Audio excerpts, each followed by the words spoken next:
बता दें, कानपुर से शुरू हुआ आइला मोहम्मद का नारा बरेली में पहुंचा तो हंगामा हो गया।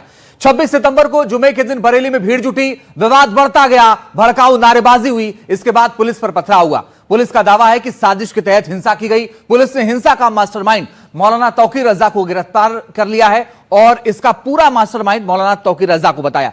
अब तक तौकीर समेत कुल 75 से ज्यादा आरोपी गिरफ्तार हो चुके हैं। मुख्यमंत्री योगी आदित्यनाथ बरेली हिंसा को लेकर बेहद सख्त हैं। उन्होंने उपद्रव करने वालों को सख्त चेतावनी दी। अब सीएम की चेतावनी पर all India Muslim Personal Law board सवाल उठा रहा है। AIMPLB ने हिंसा के आरोपियों के समर्थन में एक बयान जारी कर दिया है और यह कहा है कि सभी आरोपियों को छोड़ दिया जाए। अब सवाल उठता है कि हिंसा के आरोपियों की रिहाई की मांग कहां तक जायज है। भड़काऊ नारेबाजी पर बोर्ड आखिर क्यों चुप है? क्या एक नारे के सहारे देश में तनाव फैलाने की साजिश हो रही है?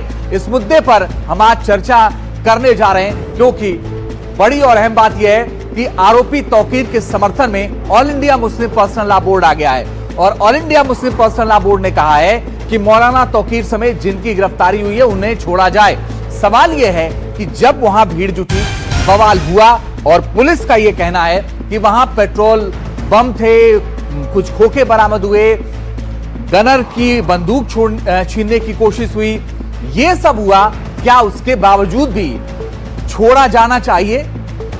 क्योंकि आरोपी तौकीर के समर्थन में आखिर AIMPLB यानी all India Muslim Personal Law board क्यों आ गया है, यह अपने आप में एक बड़ा सवाल है और इन सवालों का जवाब जानने की हम कोशिश करेंगे। क्यों? क्योंकि मुख्यमंत्री योगी आदित्यनाथ बेहद सख्त लहजे में यह कह रहे हैं कि किसी भी कीमत पर दंगा बर्दाश्त नहीं है।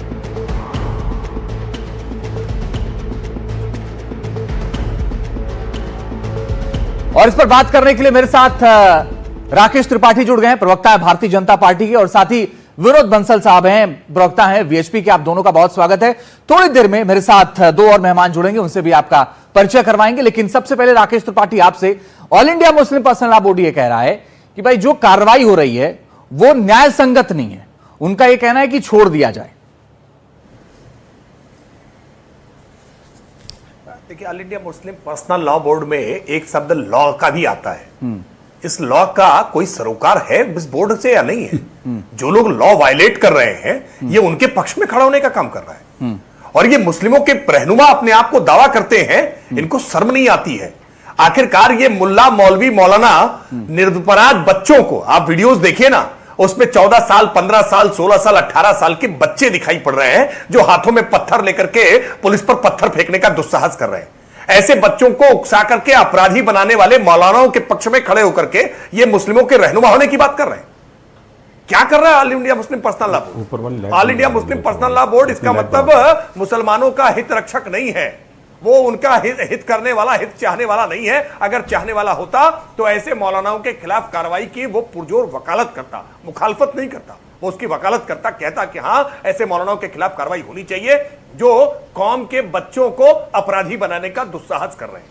क्योंकि आज लगभग 100 से ज्यादा ऐसे गिरफ्तारियां हुई हैं जिन्होंने सांप्रदायिक सद्भाव को बिगाड़ने की चेष्टा की है, पुलिस पर पथराव किया और उसमें कुछ लोगों पर गंभीर आरोप है जिन्होंने पुलिस के ऊपर गोलीबारी करने का काम किया।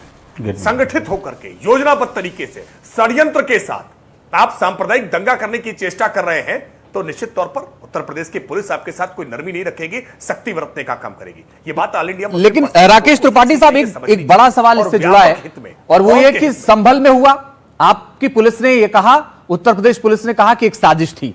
उसके बाद बरेली में भी इस तरह की रिपोर्ट आई। सवाल यह है कि जब संभल में हुआ फिर बरेली में हुआ, तो क्या पुलिस का इकबाल इतना है कि फिर संभल के बाद भी बरेली में लोग हिम्मत जुटा पाए करने के लिए? देखिए, हिम्मत कोई एक व्यक्ति एकाकी रूप में शायद जुटाने में नहीं रख पाता, लेकिन जब समूह में होते हैं ना तो समूह में ये हिम्मत आ जाती है और भीड़ इकट्ठा होकर के ऐसा करेगी, इस बात का आकलन शायद जिला प्रशासन करने में कहीं चूक गया।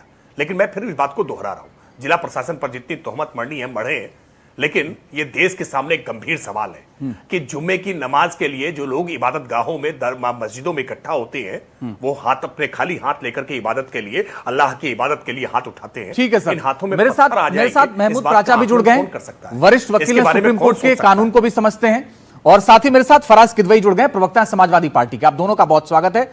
महमूद प्राचा, पहला सवाल आपसे कि AI all India Muslim Personal Law board को यह क्यों कहना पड़ रहा है कि तौकीर रजा को छोड़ दिया जाए, क्यों?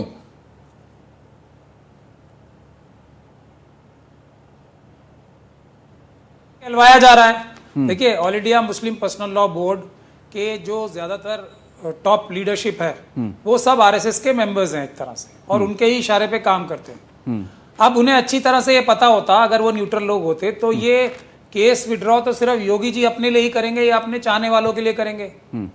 किसी ऐसे व्यक्ति के खिलाफ केस विड्रॉ तो हो नहीं सकता ना जो योगी जी का बिल्कुल घर का आदमी नहीं हो या स्वयं योगी जी ना हो। ये कार्य तो वो स्वयं अपने लोगों के लिए ही कर सकते हैं। तो दूसरा रास्ता क्या था?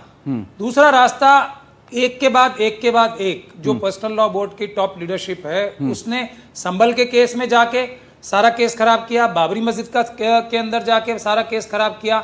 वो कानूनी प्रक्रिया नहीं चाहते हैं, वो सिर्फ एक ड्रामा करना चाहते हैं दुनिया के सामने, ताकि ये दिखा सकें कि देखिए हमने काम कर दिया। लेकिन उससे आरएसएस और बीजेपी का फायदा ही कराएंगे, वरना यहाँ पे बैठ के आपके भारतीय जनता पार्टी के प्रवक्ता ये सब बोल पाते जो वो बोल रहे हैं अभी? उसके लिए ग्राउंड तैयार करने का काम हमारी टॉप लीडरशिप जो पर्सनल लॉ बोर्ड की है वो करती है।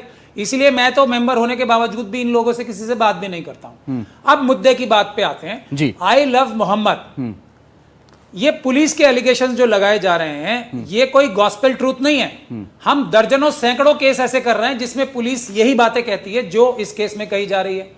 लेकिन अदालतों में भी जो ये दिल्ली में जो हमले कराए गए थे कपिल मिश्रा जी द्वारा और दूसरे आरएसएस और बीजेपी के लोगों द्वारा, उसके हम दर्जनों केस कर रहे हैं। उसमें कोर्ट की फाइंडिंग्स ये आई है कि पुलिस पार्टी बन के ये सब काम कर रही थी और पुलिस ने ना इन्वेस्टिगेशन की ना कुछ किया। एक के बाद एक लोग बरी हुए। All India Muslim Personal Law board में है या नहीं? साफ नजर आ तो पुलिस को जो कि दबाव, एक मिनट सुन लीजिए, सुन लीजिए, बात सुन लीजिए। पर्सनल लॉ बोर्ड में होना ना होना इंपॉर्टेंट नहीं है, लेकिन वो आरएसएस के मेंबर हैं, ये बात इंपॉर्टेंट है। आपको थोड़ी बुरी लग रही होगी। नहीं, मुझे कोई बुरा नहीं लग रहा सर, आप खुल के बोलिए। अगर बुरा लग रहा होता तो आप इतना बोल ही नहीं पाते। कह रहा हूं मैं, चलिए अब आगे चलते हैं। हाँ जी, तो मैं जो बात ये कह रहा हूं कि जो असली काम करने का है और देश की जनता को ये जानने का है, पुलिस जो कि राजनीतिक दबाव में काम करती है उसकी बात सही मानना प्रथम दृष्टया, चाहे वो कुछ भी कह दें। अभी तो सोनम वांगचुक साहब के खिलाफ कौन कौन सा मुकदमा लगा दिया। वो चाइना से जमीन, चाइना हमारी जमीन ना छीन ले, उनका मुख्य मुद्दा ये है। स्टेटहुड मांगने का भी बस एक निवेदन है सर कि यूपी में रहे बरेली पर, की गवर्नमेंट एक निवेदन, एक रिक्वेस्ट नाकाम है। तो अब पुलिस ने तो वहां भी उनके खिलाफ एफआईआर कर ली, तो वो देशद्रोही हो जाएंगे? नहीं। जो पुलिस के अधिकारी राजनीतिक दबाव में आके झूठे मुकदमे दायर करते हैं, झूठी कहानी करते हैं, वो दोषी हैं और आज नहीं तो कल उनके खिलाफ एक्शन होगा। ठीक है, राकेश त्रिपाठी आपका जवाब देना चाह रहे हैं। ये काम नहीं करेंगे। महमूद प्राचा, राकेश त्रिपाठी आपका जवाब दे रहे हैं, फिर विनोद बंसल के पास जाऊंगा मैं। राकेश त्रिपाठी